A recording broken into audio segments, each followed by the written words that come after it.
This meeting is being recorded. Well, hello, everyone, and welcome to episode 74 of Finding Your Way Through Therapy. I'm Steve.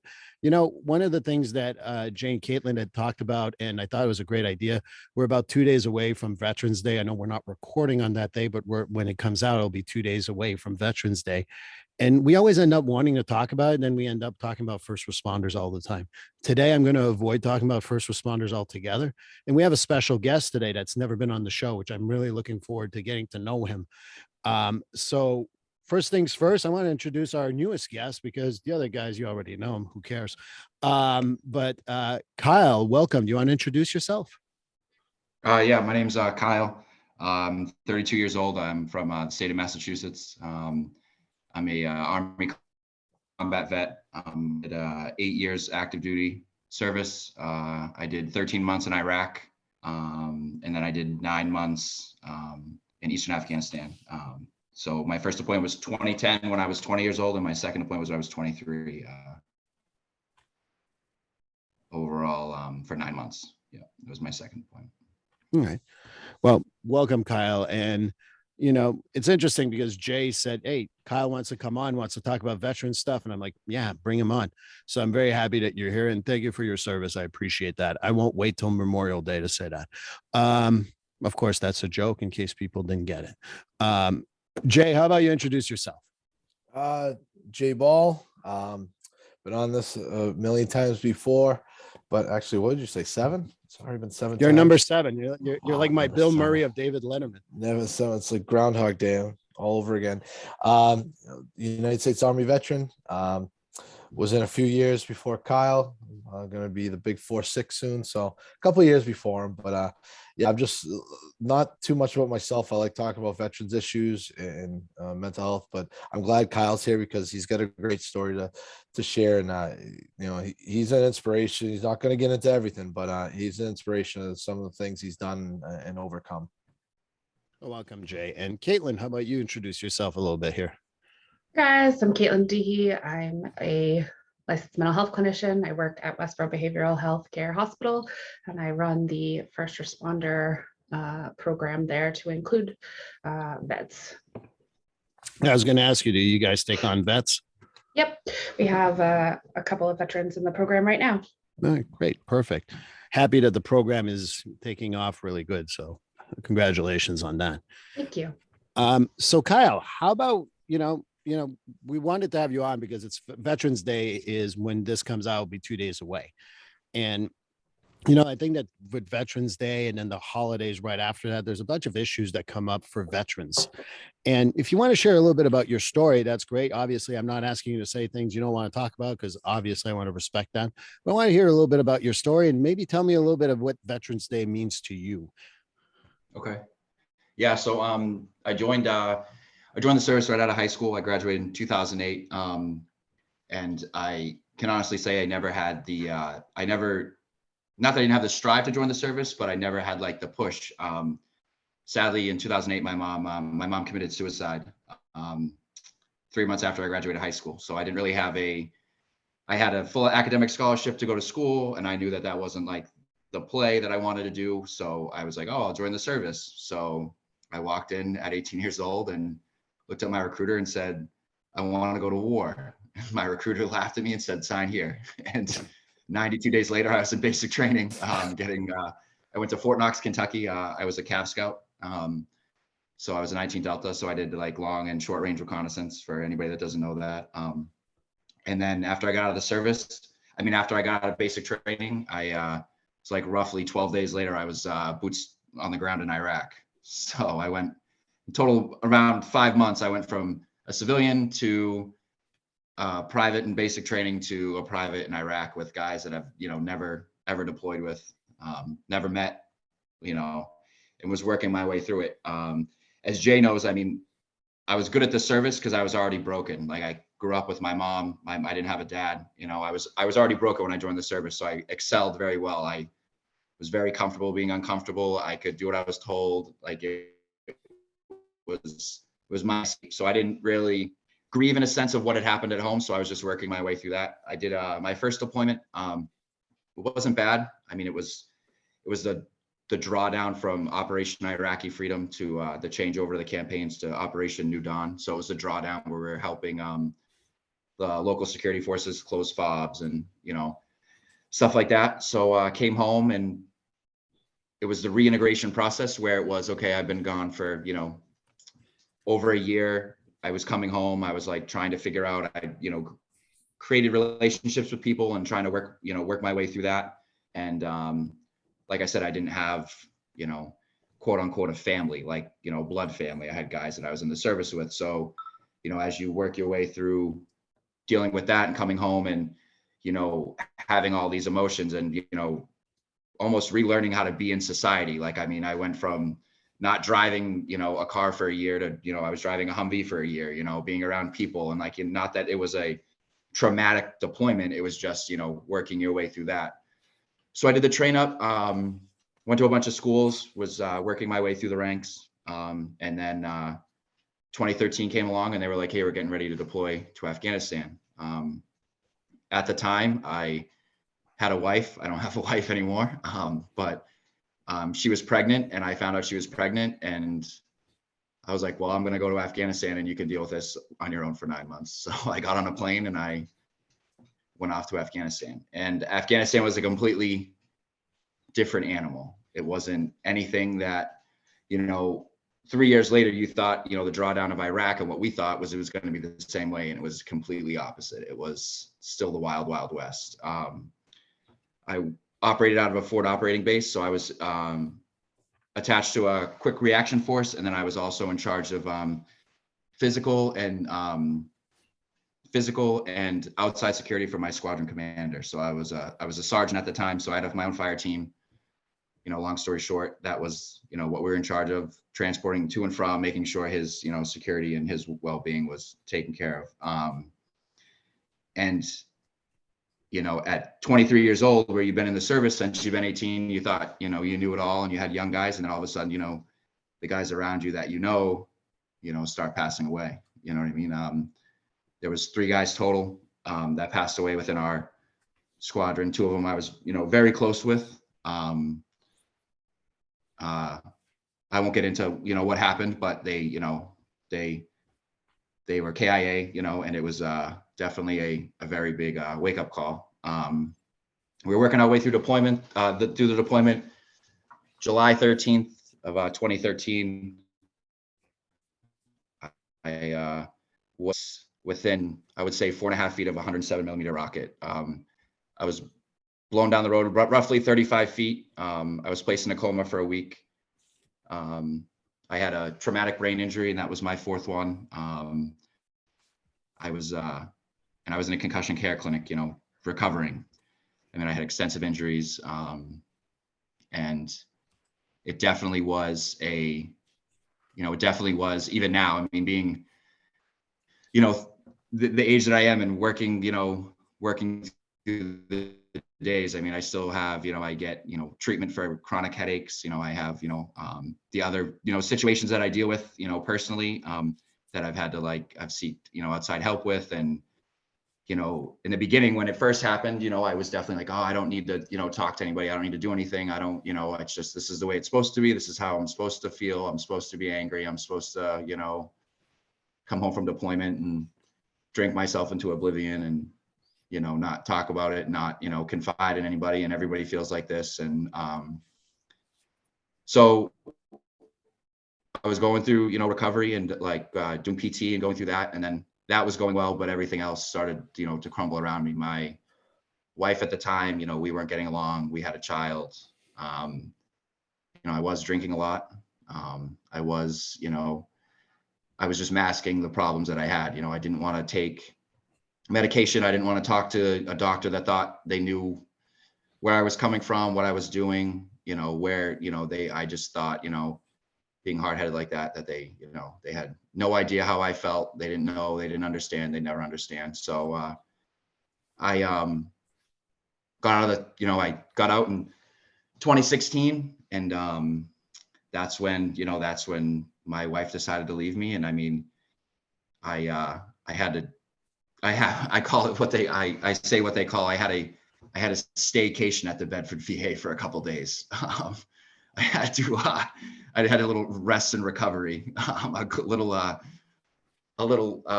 oversighted rest and recovery, if everybody knows what I'm talking about. So I worked my way through that. And then after that, I kind of was like, all right, this isn't working, you know, and I really started, you know, I was in a service. So I really started, you know, working out, watching what I'm eating, and, you know, stopped, you know, put the alcohol down and really started focusing on, like, you know, what life is per day, not about, you know, me and Jay have talked about it, like the 4-foot rule, not what's, you know, 25 feet ahead of you that day, but what's 4 feet in front of you and what you can control. And, you know, some days it's, you know, an hour ahead, and some days it's, okay, I'll make it to lunchtime. And some days it's shit, okay, the next 5 minutes I have to work through, you know what I mean? So it's definitely, you know, from where I am right now, where, you know, from where I was, is a huge process, you know, and a huge thing. And I mean, it definitely is, you know, with Veterans Day, I mean, I have my own outlook on it. And I mean, I've definitely, you know, voiced my opinion, is that where even now the veterans that I meet, and I mean, I know that me and Jay know some of them, is there's no, like, I would say that their morals are there, but they're not selfless to that point where it's like when I was in being selfless. Like, I could not know your name, I could not where you're from, what your background is, but I knew that if you were in trouble, I had to take it. And if I had to take a bullet for you, if I had to do anything for you, I would. So the Veterans Day now is, I feel like everybody wants to throw on an Army sweatshirt, or, you know, wear a Marine hat on Veterans Day, and, you know, go drink 1,000 beers, where it's not like, I look at the whole thing as, what do they say? 1% of the population signs up for the service, whether you're black, yellow, green, red, orange, identify as an apple, whatever you want to do, that those people step in front, and, as cliche as it is, they sign a blank check for the United States of America. And I take that personally, because I have bled for this guy. I was almost a star in Arlington, and I've expressed that, like, I was almost a number, like my child was almost living without a father that, you know, was KIA. So I take that as, like, Veterans Day. Yes, some people will never understand. Some people don't have, I would say, not the brains, or they don't want to understand it. They don't want to, you know, put themselves, or, you know, be comfortable, you know, being uncomfortable, where you talk about things and you talk to people, and it's like, you know, in the profession that I have, people will complain about the wildest, most mundane things. And, you know, I'm not saying that someone's problem isn't, you know, the biggest problem, and it's not my problem, but when you sit there and you look at the big things, you know, the big picture, it's like, I mean, I hate to be frank, but, like, shut the fuck up, dude, because I don't care. I mean, you know, like, it's just like, that's, you know, and I mean, I am, you know, there's guys that I work with that I don't get along with, but I know if there's, you know, there's a problem, or there, you know, even as a civilian, you know, I mean, I feel like when you are placed in that, you know, I don't know if it's quote unquote, I don't like the word, being like brainwashed, when you're in, like, you know, how they brainwash you, or they say, but, like, if you take it seriously, when they break you down and then they build you back up, and being like, and wearing, you know, like, I mean, you get to wear something on your chest that says the United States Army. You get to wear a flag every day. Like, that should mean something. That should be not just like, oh, this is, you know, I can't wait to get out to, you know, collect a disability check, or I can't wait to get all these, you know, I can't wait to go to college for free, or I can't wait to do this, I can't wait to do that. Yes, those benefits are good, but look at the big picture of why you signed up, you know, why you went about it. So I would say Veterans Day is like when people, you know, say thank you for being a veteran. Like, I do, you know, I don't brush it off, but I do think that people do just say it just to say, because that's what they say. You know what I mean? Like, Yeah. you do get people that do genuinely mean it, but where it's, you know, where it's Veterans Day, and it's like, I mean, we're 2022, and we all have a cell phone, and it's, you know, I don't talk to people for 364 days, but 365 when it's Veterans Day, sure as shit, my phone's got 376 messages that make sure they let me know, so they can tell their friends, hey, I have, you know, I have a buddy that's a combat vet, and I made sure I fucking told him today that I was thankful for him. So, and I mean, I mean, as Jay knows, I didn't put in the beginning, I am a very decorated combat veteran. I do have a Purple Heart. I do have. That wasn't for a paper cut either, was it? I'm not discounting Purple It Hearts. was not for a paper cut or spraining my ankle at, family football day where you were told to go. But that definitely, it definitely is, like I said, I have a tight group of friends that know my beliefs and they know how I feel about it, and they know, but I would definitely say that, Veterans Day, and then like as you slowly work into the holidays, like, I know one of the things that I still struggle with is hugely, and I try to work my way through it, is survivor's guilt. I definitely that's one thing that, I've had. I have residual effects. Like I said, I have headaches. I can't feel my left leg. I have scars, I have scars on my face and on my back. And, but I had multiple doctors with all four of our brains combined that are medical professionals that look at me and, kid, I don't know how you're alive. I don't have, I have all my fingers, all my toes.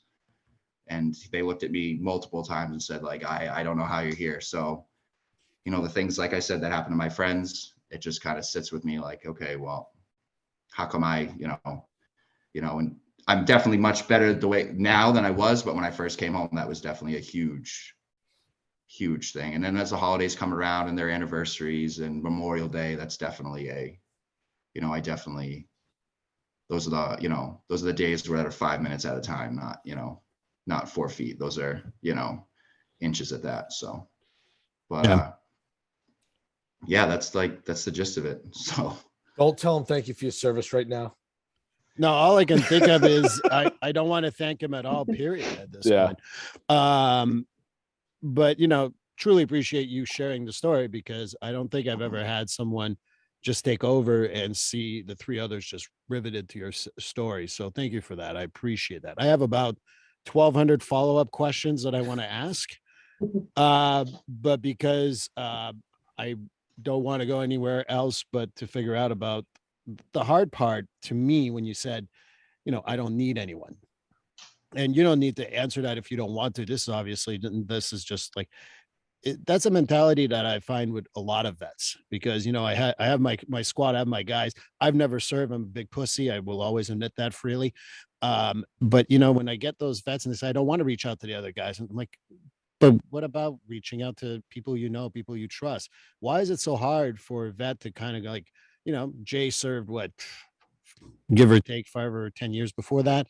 Why is it so hard to go see another during guy? the Cold War, I think it was the Cold, or the North beat the The South. Cold War, good Lord, I'm not 70. I don't know exactly when it was. World War I think they were still One. shooting cannons. World War One. I think they were still shooting cannonballs and packing black rifles. Just go back to Moscow. Come on. Riding horses, Is that why you always say keep your powders dry? Is that why you're telling me that? Don't you guys still have horses at Fort Knox? But I rode horses. I wore a cowboy hat too. Say something. Buckles on your boots. But anyway. Well, I want to get back to my question. Yeah. Why is it so hard to reach out for maybe outsiders, or even like someone like in this, like I said, Jay obviously served. Why is it so hard to reach out to people and you don't need anyone? It could go to anyone, obviously anyone can answer that, but I want to ask you, Kyle, but you can defer to someone else if you want.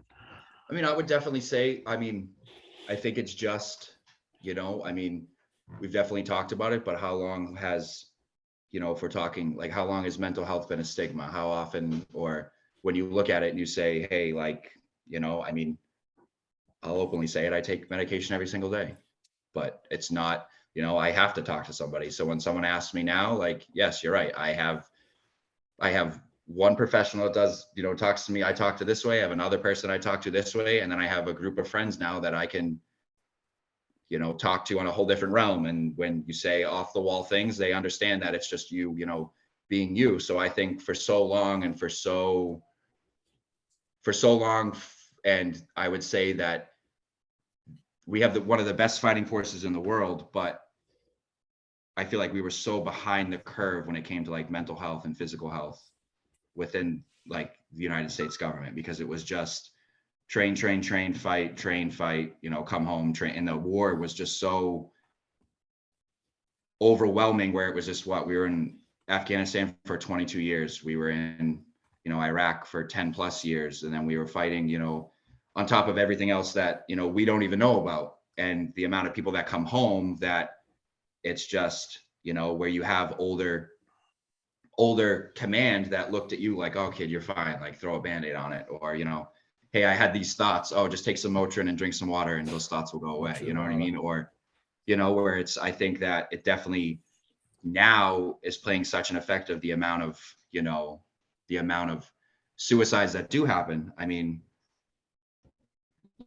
let alone, that that we hear about overall, through the grapevine or in your profession, or, I know personally 5 guys that, firsthand, first and last name that took their lives, I'm not saying it was directly involved in what happened overseas, but overall being in the service and the things that, were done and the things, how old school Army. And I mean, even 2008 was an old school Army, but it was much different than 2016 when I got out. So things that were going on and the way you were treated and but I would say that it definitely was kind of frowned upon to be like, hey, who's got a problem? If you raised your hand, well, then you were the odd duck in the room. And, you were like, oh, all right, I'll just, I'll drink beers on Friday night and we'll go away. You know what I mean? So it's.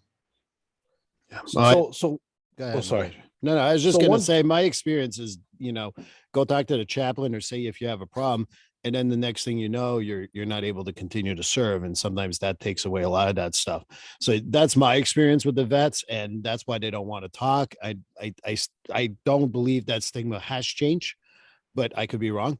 The last guy I knew was out in 2015. So my information may be a little old, but Jay, you were going to say something. I interrupted you rudely. Go ahead. No, I stepped on. I'm sorry. No, but it's a couple of things that I put out in one of the classes I teach, and it's actually one of the classes Katelyn and I taught together. When you go into, so when you left, we were one of the original groups to go into Bosnia back in the mid 90s.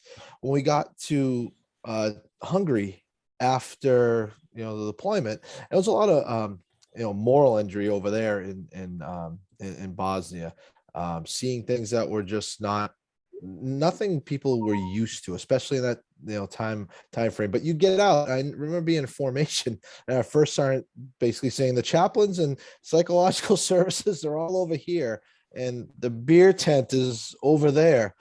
And you take that, they say fall out, and you kind of look towards the tents and stuff, and you look towards that, and then no one's there, and you fall out and you go towards the beer tent. And you had out processing things to do. This was in Hungary, and it was stigma at the time. Do I think we've come a long way? Another story I tell is someone that used to do a lot of self-harm, not suicidal. It was non-suicidal, self-injury. Used to cut himself pretty bad, and like horrendously bad. And it was, someone asked me, I would always tell the story, and I preach in one of these classes, say something, help the person. Did you do this? Finally, after about 25 times of telling the story, someone in the class goes, hey, did you tell anyone? I'm like, you suck. Because I didn't. And that was probably 96, 97. And would I do it today? I'd love to say yes. And I would hope I did. But back then, no. I mean, what was I going to do? Get that kid kicked out of the military? Or were they going to label him or something like that? That's part of some of the stigma associated with mental health in the military. You're supposed to be this big bad warrior, and everyone is, but also there's a lot of mental health issues that no one wants to talk about. They just rather throw get the person out or label them crazy or label them something, and maybe that lands them out of the military. And some people, and I'm not picking on states or areas of the country, and Kyle can echo this, we met a lot of people from all over the United States, people that I go back to. I had a very good friend. He got off his first his first enlistment. He was from Minneapolis, got out, went back to Minneapolis. Family wasn't there. Not only was his family wasn't there, they didn't say where the heck they went. They ended up moving to Montana and not telling them. And he went back in, and he retired from the military. You've got people that are very poor in the military. It's everything. It's a, they always say the United States is a melting pot. The military, you've got everything. I learned so much from people and how people lived grew up in Lawrence, Mass. Okay, I'm from Massachusetts, but even I joke about this. They put this white stuff on my plate in basic training. And I looked at it. I'm like, what the heck is this? And a kid from South Carolina, I apologize to anyone listening from South Carolina, them are grits. That's what he said to me. That's all he said. Them are grits. And I was like, okay, I guess that's what's in front of me. I'll eat. But there's so many people in there, and you don't know, like me, if I got kicked out, I know that I grew up, and I have no problem saying this, but the kids I grew up with, two of my best friends, both unemployed, both live with their parents, and they're pushing 50 years old. Would I have ended up that same way if I got kicked out? So you never know where you would end. Did I have something outside the military at the time? I will say doing my enlistment in the military changed who I was and gave me, I'm not a perfect person by any means. Kyle will tell you that, but I mean, it gave me an outlook. I can say that too. And you could definitely say it. It gave me a direction to go in. Yeah. Oh yeah. This is the wrong crowd to say that to. Yeah, right. No kidding. But it gave you a direction. But sometimes when a person's stigmatized, say they get, turning right around circle and they get kicked out of the military for something like that, or if their leaders, like Kyle mentioned, some of his leaders were probably as old as me, at the time, and that wasn't understood by my generation at the time, I wanted to do two things. One, Jay, you said, in the military, you're supposed to be a big bad warrior, but there's mental health issues. And it really stood out to me because in my program, we've been talking a lot about dialectics. We do some dialectical behavior therapy. And dialectics basically means that two things can be true at the same time, right? So instead of you're supposed to be a big bad warrior, but there's these things that you do as a big bad warrior that may affect your mental health.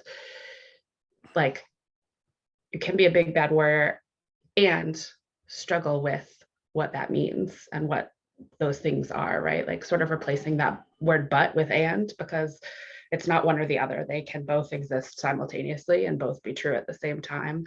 And I think that piece is that, like, just simple language is something that, if we really focus on that, can change some of that stigma, because the stuff that you do as a big bad warrior in the military isn't normal stuff. Like it's not stuff that the average person does or knows how to do or will see. And so you're still a human as a service member, right? So you still have emotions and feelings. And so there has to be room for both. So that was one thing that came up when you were talking, Jay. And then I also thinking about, like you said, you knew, like, there are people in the military who were poor and didn't have anything to return back to. And Kyle, you talked about after your mother's passing, you all right, gonna go to the service. I think a lot of people use the service as a well, what else am I gonna do, right? Like they use it to cope with grief or use it to get away from a bad situation at home, or I think that's happens for a lot of people. And so that in and of itself sets you up with a bunch of people going into the service who probably already have some stuff that they've dealt with, right? Because if you're joining the military to get away from something or to process grief that you've already had, then you're just piling the stuff that happens while you're in the military on top of that stuff that's happened prior to that service. I think that makes sense. You got to also, how I think about it, and I hope you understand this is not meant as a judgment, but 1 out of 4 people will have a major mental illness at some point in their lives. Even though then less than 1% of the population enrolls in the military, you got to think a couple of them slip in there. And they don't get to reach out for help, and they just get to bury it deeper and deeper until it's triggered. We've talked about this before. It's not the first trauma that gets you going. Sometimes it's the 27th one. And I don't know if that relates to a little bit of what you're saying, Kyle and Jay and Katelyn, but I just want to throw that out because that's what I see is that you can have someone who might have, a couple of things went wrong in their lives, whatever that is. and they want to join the military to run away from it, and they can run away from it. It works out for them. It's perfect. But for some, it doesn't work out that way. So I think that for me, it's just like, how can we normalize mental health in a service in general? Because it's a double-edged sword in some ways. No, yeah, no, it absolutely is, and some of this jumped in my head. That's why I was stuttering a little bit. I remember when I went to VA hospital and was talking to people, them showing me this PowerPoint. I actually just pulled it up on BattleMind, and I always saw that Kyle made a great, Kyle, being blown up and stuff. I still amazes me, but he always says, I still get my fingers, my toes, I get my arms, my legs. And that's the mentality of a lot of veterans. But Kyle, BattleMind, right? That presentation. Yeah. You're familiar Yeah. with that? Yeah. When you said it, I'm trying to think about I'm it. gonna Can you rip describe through it for people who might I'm not gonna know? rip through it real quick. Yeah. So BattleMind, just like everything in the military is an acronym. So these are all combat skills you possess while you're in the military, but translating them to civilian life. And it's funny, if you go through them, you look and you're like, wow, that's me. Wow, that's me. So buddies and cohesion, something you have in the military, and then withdrawal when you get home, withdrawal from people, not wanting to talk to people, staying away. Accountability, one of the things I always, you have accountability in the military, maintaining control of your weapon, your gear necessary for survival. But when you're at home, you become angry when someone moves, messes with your stuff, or even if it's insignificant things. No one cares about this but you. And these are things that may never change. The first T, split second decisions that we make. In combat, another thing, decisions are lethal in highly ambiguous environment. Kill or be killed. Anger keeps you pumped up, alert, awake, and alive. When you get home, the transition, you have a hostility towards others, inappropriate anger, assault, spouse abuse, snapping at buddies or NCOs. I mean, if you're still in the military, overreaction over to minor insults. NCO, by the way. A non-commissioned officer. So anyone that's enlisted, not an officer. But I could go on and on through BattleMind, and just the transitioning skills. One big one is there's a couple of big ones. I mean, you have individual responsibility versus guilt, but one big thing that was and it's not an excuse for me driving like a knucklehead, but you have non-defensive combat non-defensive combat driving versus aggressive driving. Bosnia, people would take, as crazy as it sounds, I mean, people would take landmines, farmers, and think they're doing the right thing, putting them on the side of the road, or there would be landmines on the side of the road. It's not like by the Geneva Convention or the way we do things in the military, there's a pattern for mines or whatnot. They're just there in many countries. And there's aggressive driving. Kyle could probably tell stories of, hey, listen, there's an attack and you just go. If people are in your way, you just go. And when you get back here, sometimes you'll pull over a veteran and you'll ask them, hey, what's going on? And I've had it once or twice where they legitimately weren't making an excuse in my job that they were driving aggressively for X, Y, and Z reason. They got caught up in the moment. They were thinking of previous life. But if you go through BattleMind, you have a chance to look it up. It's a great program, especially veterans. If they're looking at how they're doing back here, if they're struggling with things, they'll look and it'll show you how to transition that skill from the military and keeping it, because what you learned is good, but it may not be great in the civilian world. And if I'll link it in the show notes, so that way if people want to go see it, they will be able to do so. Yeah. But yes, does that resonate to you, Kyle? Does that resonate to you, Katelyn? What do you think about?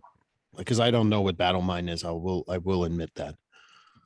Yeah, it definitely has. I mean, I know, like, personally, like I said, it coming back to circling back when we talk about, like, not saying that you need anybody and I'm fine. When you first get home, you do the reintegration period. They say, hey, don't drive, for a week. And Jay just made me think of a story. I get home, I get in the car, and my ex-wife at the time, she's like, don't drive. I was like, no, I'm fine. So I was stationed in southern Georgia where, 1 minute it's sunny and nice, and the next minute it's, hurricane for, thunderstorms, and it's thunder and lightning. And in the area I was in Afghanistan, we took a lot of indirect fire. So even now don't like to be outside when it's thunder and lightning, because I have, just, memories and stuff like that. But and also because I was hit with a rocket, so there's that. So I try to stay out of He stay out of says the it to me clouds. every time in such a way like it's I stubbed my toe. Yeah, I got hit with No a big rocket. deal.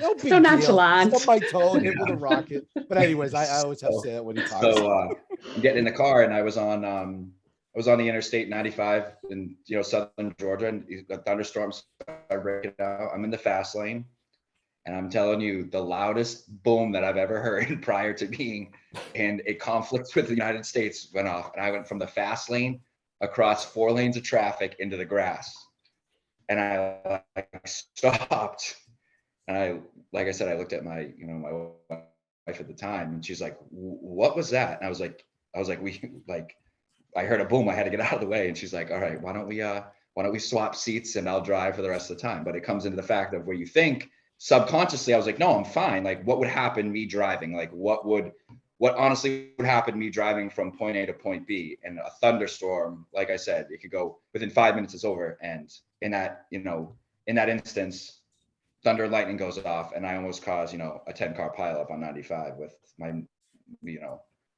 it's definitely, like I said, where it turns into like, oh, I'm fine. I don't need, and where now I see where they say, hey, give it a week, make sure, give it a couple of days before, you start, slowly work into it, where it's definitely, and I would say some of the things too, like, I mean, definitely with that, I definitely, I wouldn't say I have the most patience in the world.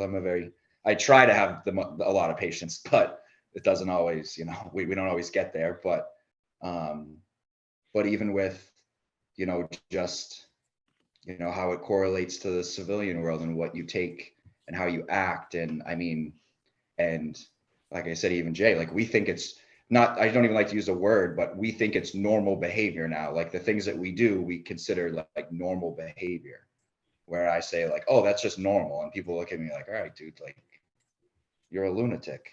And I'm like, no, this is normal. Like, what? Like, no, you don't feel like this, you don't feel like this. And people are like, no. I'm like, do you talk to somebody? I'm like, actually, I got like 4 or 5 people I talk to, we don't feel like this stuff. And, it's definitely, but I feel like I said, I don't like to use the word normal when I bring it into it, but what is almost like your new baseline of what it prior used to be. Like, I have buddies that, I've stayed in contact with over, through high school. I'm a different person from high school to when I came back from Iraq, to when I came back from Afghanistan, to when I came back to who I am now, like, in, working my way through it. So it's definitely, I would definitely say some of the things that, you do bring back. And but some of the things that are harder to, would say are definitely harder to manage than others for some people. Some people might not, have certain things that trigger them, or, you know what I mean? Or this doesn't bother them and that doesn't bother them. But, someone else might,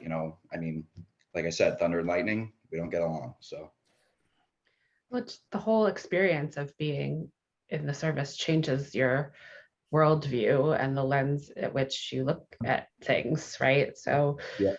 it makes sense that, like, you feel like it's normal because your whole sense of the world has changed, and so to this new normal, like, kind of like you said. And I think it makes sense that that's the experience of most veterans.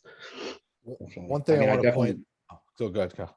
No, I just had, one of my good friends, he was also injured in Afghanistan. He's actually, I won't go into detail, but he works for the federal government. He has one eye, and he's, definitely worked his tail off to get where he's at and the position that he's in. And we were just talking about it, the other day when we checking with each other, and he was going back and forth. And we were saying that, like, if I wasn't a veteran, or like the things that happened to me, like, definitely I would have quote unquote a harder time like looking at somebody like being like, okay, like Katelyn was just saying with the lens, like how I was and how I acted when I was in high school and the things, and I mean, I definitely joined at a younger age, and you think you're 18 and you can buy a scratch ticket, you think you're a man, and you can, you don't need anybody. But being now, you know what I mean? Like being now, and the things that happened to me, and like, what in the situations that I was, faced with, I don't like, I was talking to him and saying like, would it be harder to understand? You know what I mean? Like you said, Steve, like you're not a veteran, but like like, I mean, I can't speak on that, but when you say like, oh, this happens, but do you have something in your, that you can relate to where it's like, I mean, I know some people that, that I know personally, their goldfish, guppy could die, and that's catastrophic. And then I sit there and I'm like, all right, well, I don't, I feel like I have the same feelings when this happens, but my threshold is 100 times what your threshold is. So like we were just, we were discussing it because the guys in his capacity and what he does for work, there's a lot of guys that voice their, opinions about how tough life is. And, my man's got one eye, like he's, 33 years old, and he doesn't take it as that and take it as what, hey, poor me. But it's like, all right, know your crowd and who you're talking to in a sense, you know what I mean? Like, and Yeah. I definitely feel like that's some of the problem too, is like, know your crowd. I mean, me and Jay have been in the same crowd where we look at each other and we're like, this guy definitely doesn't know his crowd. And Jay can know exactly what I'm talking about, but this guy definitely doesn't know his crowd and who he's talking to. But I'm not the type of person to sit there and, check him, because if that's how you feel, or that's what you think, or that's, like I said, I mean, No, and I think I don't know. that's why, like, when you do the podcast, Jay and Katelyn know, and I did the same thing to you. I'll interrupt you because we got to assume that people don't know. And that's why I say always, may not be the same thing as you, but I always say, know your crowd. Some people are listening to this for the first time. They want to be supportive of vets or what have you, and they have no clue what we're talking about. So that's why I always interrupt you guys. Hey, what does that mean? What does that mean? Just because it's important that the crowd understands. And I call it knowing your crowd also in my job, because if I'm talking to a bunch of teenager, I'm going to talk way differently than I talk about to a bunch of, military or veterans than I'm going to talk to adults who have been assaulted or some sort. I mean, it's a different language you're going to use. And so I get that, but I think it's important for people to understand that, because the threshold is so important, because, for some people it is that goldfish dying. And for some people, it's like, oh yeah, I have one eye and you're telling me about your guppy. It's kind of heavy handed to say that to a person like that. But Yeah. Jay, you wanted to talk. I apologize. I just No. wanted to put in a 2 cents here. No, I appreciate that. And Kyle, tell me if I'm wrong when I'm done, but everyone talks about bias, and we're not going to get in a big conversation about, I don't know, best words to say along the lines of bias, but I find myself sometimes surrounding myself and at our job, we have a pretty strong group of veterans, smaller cliques with inside that group of veterans at our job. But I always think of sometimes there was a lot of stuff put in me in the military. And one thing is not being scared. I remember growing up in Lawrence, and yeah, there was fights you couldn't avoid. Not that I was in fights all the time. I was a wicked skinny kid. I wasn't looking for a fight. But what the military changed in me was, one thing was, though I don't want my wife to be without a husband, or my kids to be without a father, I'm not afraid to die. It doesn't scare me. And when we go on a search warrant, or when we go on something, I'm not, I said we won't get into the policing, but I just want to bring it to context. I'll have Kyle. And I could name them by name. I'm not going to, certain people. And it's not a bias against non-military members, because there are some non-military members that hey, let's go. But I think it's just this, I don't, maybe an unconscious bias. I know that Kyle's going to watch my 6. I know that so-and-so is going to do this and do that. Do I want to die? No. But I'm not afraid. And I know if I surround myself with people like Kyle and other guys that I work with, it's no snub to non-veterans, but it's hard to explain. But I know I'm going in to do a mission or do something with a person that's like-minded as me. I know I don't have to look over my shoulder and I've got Kyle there, I've got so-and-so there and this one there, and we don't want to die, but we're conditioned that, listen, we've got a job to do. Okay, we're not developing board games. We're not playing tiddlings. We do a job that involves firearms and going after bad people. And I surround myself with like-minded people, and that's something that was ingrained in me in the military. So that's one thing I just want to say, was like, everyone's different threshold.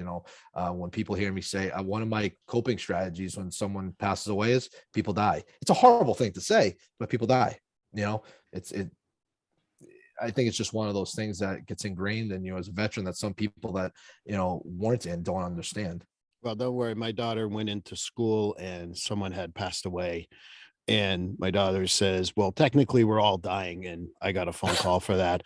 And so, that's why I tell people, like, we're all dying, really. Some of us faster than others, but ultimately we're all dying. And when they called me, I said, what did she say wrong? And they're like, oh, we'll call their mom. And thankfully, my ex-wife was very supportive about that. But that's kind of like, sometimes you got to have that mentality, in my opinion, anyway. And the other thing that I want to throw out, Kyle, I know that Jay had asked you directly, but can I just turn to Katelyn for a second? Because the language you just used, I'm not afraid to die. If you hear that from a civilian population or people who are, in a different place, I think that for some therapists, they would like freak the hell out. Yeah. And so I want to talk a little bit more about the treatment. And does that, like, knowing, we talked about it in the last podcast, but let's talk about the military knowledge and also having that, what was the word we used? I can't remember. Kind of like having that competency. That's the word I was looking for. Oh yeah, that cultural competence. Yeah. Can you talk a little bit about that? Yeah, I mean, I think, like thinking about, like, I'm not afraid to die. Like, when you're dealing with as a therapist, if you're dealing with a civilian population with no type of military background or first responder background, you're gonna, it could make certain therapists feel uneasy, like, oh, well, what does that mean? And tell me more about that. Like, are you thinking of having thoughts about killing yourself and that kind of thing? And certainly with people that come to me in treatment, if they're military and they say they're not afraid to die, I'm certainly going to explore that and make sure that we're in a safety, in a place where we're safe, right? Because that's important. But the threshold that there's that word again, threshold, right? The threshold that I'm going to use for, somebody saying that, who's been trained to be okay with that, is going to be different than the threshold I might use for, say, an adolescent, right? Like, that's, you're going to be a little more concerned about that. Well, why not? Are you having thoughts about that? I'm going to think about it in maybe a different lens. And I also think that, like, I too am not a veteran. I have zero actual understanding of anything either you, Jay, or Kyle have been through in that regard. And I think, one of the things that makes it hard, like thinking about Veterans Day, and people want to, they want to thank their veterans and that kind of thing. But the piece about it is that civilians don't have any understanding of the things that you're trained to do, the things that you see when you're deployed, the things that happen when you're in combat. They don't have it. We don't have any idea of what that actually looks like, feels like, smells like, tastes like. None of it. We got none of that actual understanding, right? And most civilians don't want to, right? Like, some of it's atrocious. Like, people don't want to know what those things actually feel like and what those things actually smell like, right? They don't want to know those things, because how are they going to sleep at night, right? That's the sort of civilian lens, I think, that, so they don't try to understand, because, well, that's like intense. I don't want to talk about that. And so I think that's where that cultural competence piece comes in. That's important for veterans talking to therapists is, like, I don't know. I have no idea what you guys have actually been through, but you can tell me all the things, and I'm not going to be offended, and I'm not going to get scared, and I'm not, I'm going to listen, right? I'm going to listen, and I'm going to, work through the feelings you have around those things with you. But, for somebody who's a therapist who hasn't worked with first responders or hasn't worked with veterans, that can be a hard space to sit in and listen to people talk about some of these trauma that comes from combat service. I think it's definitely not for all the therapists out there to do that kind of work. And I think Go go ahead, Jay. One thing, and I want to say because you brought into a good thing, having Katelyn say this about the therapy is, listen, I got a plan. I got a plan that I want to retire. I want to move to Spain. I want to live till 100 years old. But when I say a statement like that, I think that line is, I'm not going to go into a place where I'm either have to protect someone or go get a bad person or whatnot. And I think that being scared or being afraid in that line, I think that takes away from you doing your mission. Kyle, if you want to elaborate on that, if you agree or disagree, but sometimes you see people apprehensive. And I don't want you to be apprehensive. I want you to think it out and do the safe thing. But for example, and like I said, we'll get into policing, but search warrants. I'd leave the house. I would tell people, oh yeah, we went and did a gun search warrant today. My wife would be like, oh my God, blah, blah, blah, blah, blah. She'd be worried. But to me, it's like, whatever. People got guns. We're going to go do it safe. We're going to go complete the mission. Do I want to come home? Absolutely. Do I want to do this? Absolutely. But if I don't, it's an unfortunate event that happens. And Kyle, I don't know if you want to elaborate on that. Yeah, I mean, it's definitely, obviously, like you said, we're not, getting into that side of work and stuff, but I mean, there's been instances where you stand there and, guys are like, oh, we got to wait. And I'm like, well, I'm not waiting. So, you can wait and I'll, but I'm comfortable in my capabilities. Like I'm comfortable in the skills that I have and the things that I bring to the table, where I know some guys take the whole, some guys even that on the civilian side, where, I am the type of person that,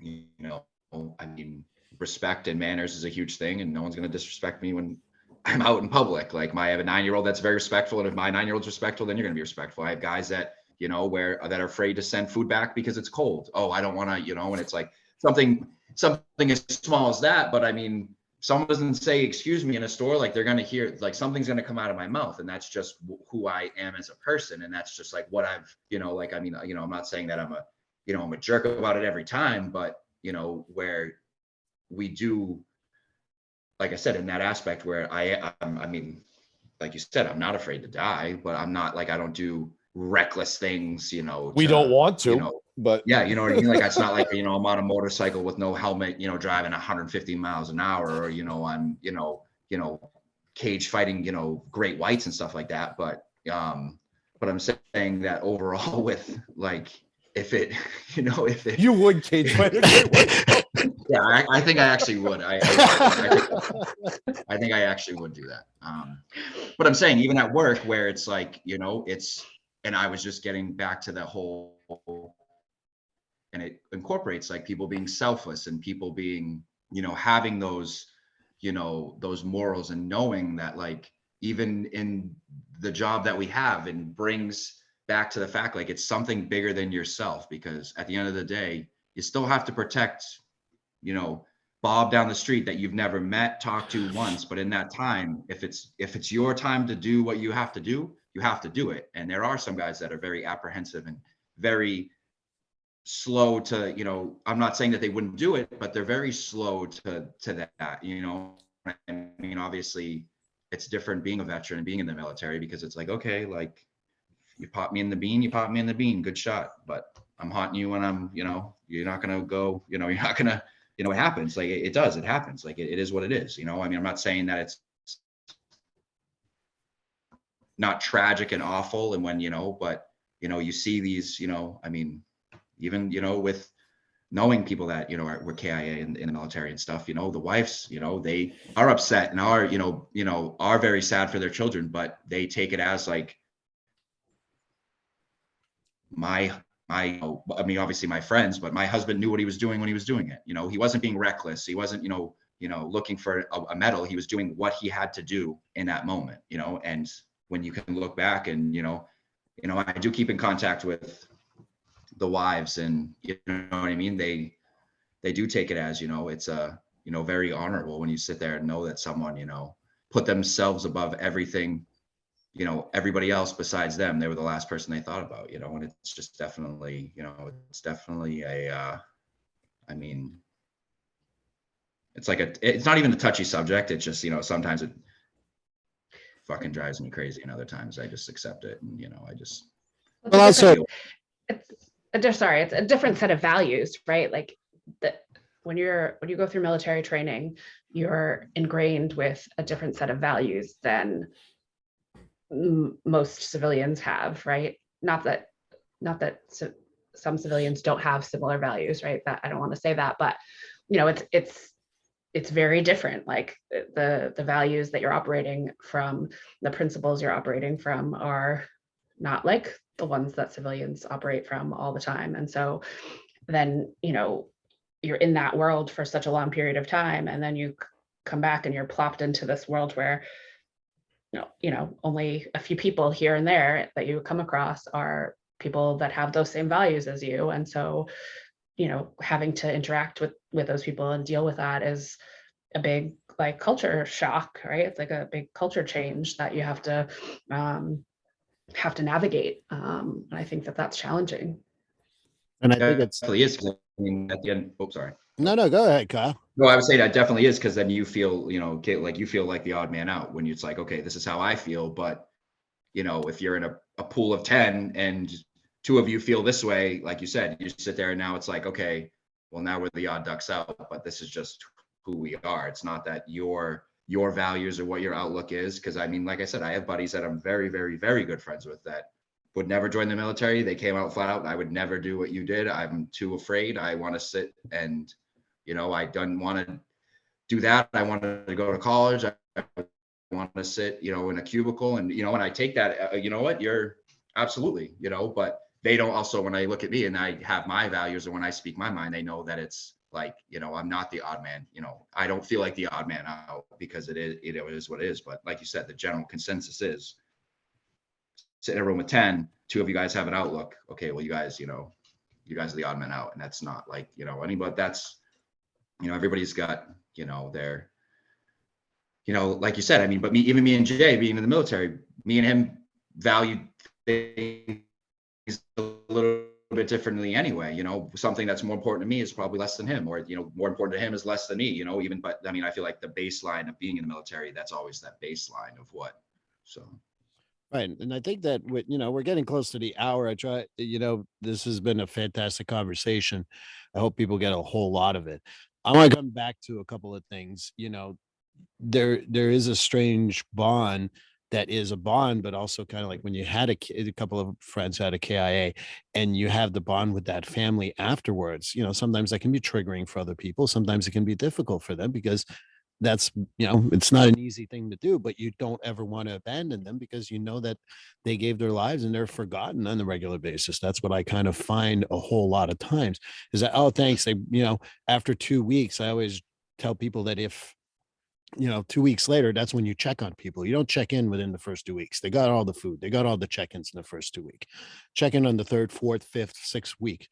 And wanted to share that, because I think that part of what you're talking about, I don't check in on my military clients or friends on November 11th. That's just one day. I don't really care. And do I care because it's Veterans Day? Of course. But that's the other thing that I find that happens, is that people don't get that it's not just checking on them on Veterans Day, it's checking on them on a regular basis. And so I want to go to you, Jay and Kyle, and then Katelyn also, obviously. How do we get people to get, maybe, you know, coming back from, whether it's, you know, combat or not, by the way, just serving in the military is just a good thing. How do we get people to come back and get some support, number one? And number two, for the record, I just need to say this because this is important. When you talked about competency, one of my other things we've talked about in a different context, I find that therapists who go, hey, can you tell me a story? No, they don't want to fucking tell you a story. they want to talk about their problems and they don't want to give you a story. That's why, Kyle, I did not ask you about a story. Jay, I did not ever ask you about a story, nor will I ever ask you for a story. But wanted to throw about how do we get the treatment for people who are coming back, served in combat or not, frankly. How do we get them to lift that stigma and mental health once they become civilians? I mean, I would definitely. Oh, get good. Go ahead, Oh, Kyle. go ahead. No, go ahead. Go ahead.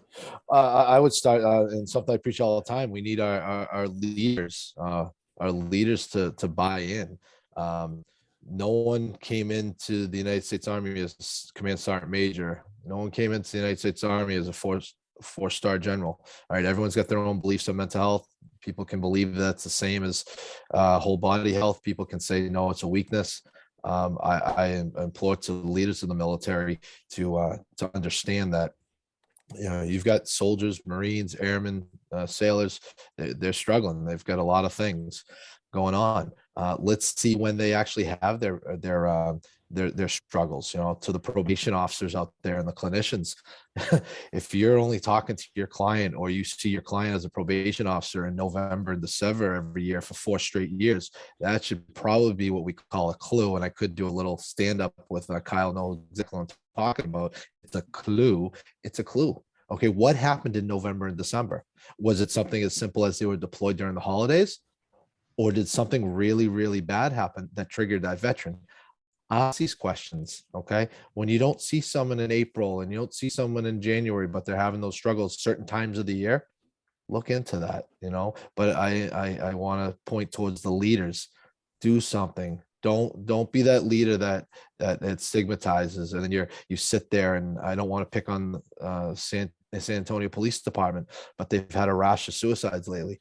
And I'm not pointing fingers at their chief, but do something. Okay. For some reason, they're struggling and they don't feel like they can get help, is my opinion. And I know I'm not the only one with that opinion. So I'll shut up now, but leaders, please, please, please take care of your soldiers, take care of your sailors, your Marines, your airmen. That's it. What about you, Kyle? You were going to say something. Yeah, I was definitely gonna, spin off of that. I mean, it definitely, like I said, I mean, it comes into the, I mean, I have my own outlook on like the VA healthcare system and the way that, where, I mean, I'm not saying every instance I've had is a bad, instance or a bad situation where I've had, had to deal with, X, Y, and Z, but I feel like the mental health aspect of the VA and dealing with that side of the VA and what you have to do. I mean, you could go in there and be like, hey, I'm in crisis, or I need to talk to somebody. And they're like, all right, well, we can get you an appointment 4 weeks from now. How does Tuesday sound? And it's like, okay, well, I mean, you have guys, and it's not even that happened to you, because could happen to me. And then Jay could be thinking about, hey, I want to go get some help, but it's going to take me a month to get an appointment. Like, why would I go do that if I'm just doing what I'm doing now? So I feel like it's definitely what, and I have read some articles where they are, auditing the VA and how long it is taking to get an appointment. And, obviously there's been times where people have come out, where it's been months and years, and, it's definitely, but I definitely feel, same what Jay said, the leaders. And I mean, it's, and it's sad to say, but everybody,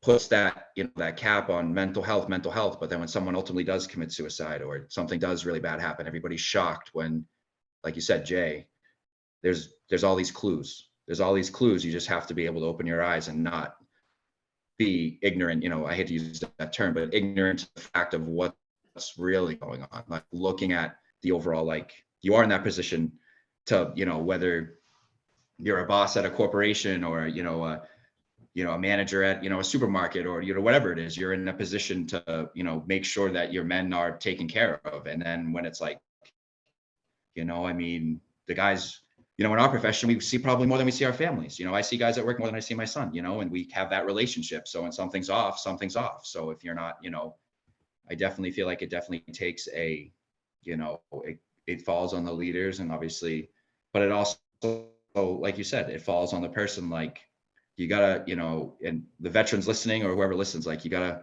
what I say is you gotta stop caring about what everybody else thinks, because it's only you and it's about you, and it's always going to be about you, because Steve, you're not going to help me. Jay, you're not going to help me. Katelyn, you're not going to help me. But you guys could give me the tools, but it's up to me to do the work myself. And I have to want to do that work. So it's definitely falls into that realm where you guys might all have something that I can help that helps me through a situation. But unless I sit there and say, hey, I want to be better today, tomorrow, the next day, and healthy for, my child or my family, or being at work and being happy, then that's ultimately what's going to, make or break you, because no one's going to do the work unless you do it. So I like that. Katelyn, what do you have to say? Yeah, no, I think Kyle, you make a good point about like being ready to do the work, right? That's a super important part of this therapy, thing, right? Because otherwise it's not really going to work if you're not ready to put in the time and the effort. But I do think to really change the stigma, and it has to start at the top down, like you guys said. Like it has to just be, thinking about the military as, yes, they are military service members. Yes, they are warriors, and they're human beings. And they not only have the stress of what they do in the military, but they have lives outside of that, right? They have siblings, they have parents, they have kids of their own, they have spouses. And those things don't exist like in a microcosm outside, these things exist at the same time. And so, you have the stress of whatever's happening in the military, or you're deployed, and, back home, somebody in your family gets sick with cancer, or, somebody dies, or so like, it's not just mental health. Like mental health isn't just about like the trauma that happens in the military, but it's also about like grief and loss from life, and marital issues, and things that just happen in life. And so you're not exempt from those life things just because you're in the military. And so thinking about it really as like, yes, absolutely, there's that military cultural piece with trauma that is intense, but there's also your life outside of that, right? With other things that are involved. And so, trying to get leaders to think about it in that way, and think about the mental health being just as important as the rest of the physical health. And you want these people that are going out and doing these important missions to be as healthy as they can be, right? Like, I don't know, it feels like that would be a good thing, to have those people be, in the best healthy shape they can be, and that includes their mental health. And I think that's an important piece of it. I'm going to touch base on a few things that everyone said here. Let's start off with what you talked about. Getting out in the military doesn't mean you have PTSD. I'm sick and tired of that automatic thought process. I have that regularly. And even guys from the military come to see me. You're going to give me PTSD? I'm like, I don't know yet. And frankly, I don't care about diagnosis. You're here for help because you're having XYZ issue. I don't care about the diagnosis. So wanted to talk about that. You mentioned about being, our leadership. I think it's also colleagues and people around you, because, I just saw this on a graph maybe a couple of weeks ago. In our 30s, 40s, and 50s, we spend more time at work than we do with our own families or friends or leisure. And so they're going to be the first ones who are going to be able to look at it, whether it's our leaders, whether it's our colleagues, whatever. I think that that's important to remember. And I get, again, Jay said I bragged that I don't have any openings, but if I get a call from anyone who has a military background, I return that phone call probably within 24 hours. But I tell people, if you do it past 72 hours, you're wasting your time because you lost them. So when you talked about the VA being backed up and all that, sometimes I'll use something, and there's no other plug that I use this. Sometimes I do give an hour, which is something that, you give an hour for military personnel. Any therapist can do that. You can go check it out if you want to, giveanhour.org, I believe. But make sure that you try to catch the military before they get to their appointment. Sometimes I'll say, hey, I'll hold you for the next 4 weeks or 3 weeks, or with the Bedford VA, 9 weeks. Sorry, did I say that out loud? But at the end of the day, I think it's important to just be there, even if it's just I'd rather be a stopgap and be helping in that way than thanking a veteran on November 11. And what I've learned today is I will never thank Kyle for his fucking service. That's just the bottom line for me. So thank you, Jay. Thank you, Kyle. And thank you, Katelyn. This was a great conversation. And, you know, I will never thank you, Kyle. So I'm not even saying it. So thank you guys. Thank you. Thanks, Steve.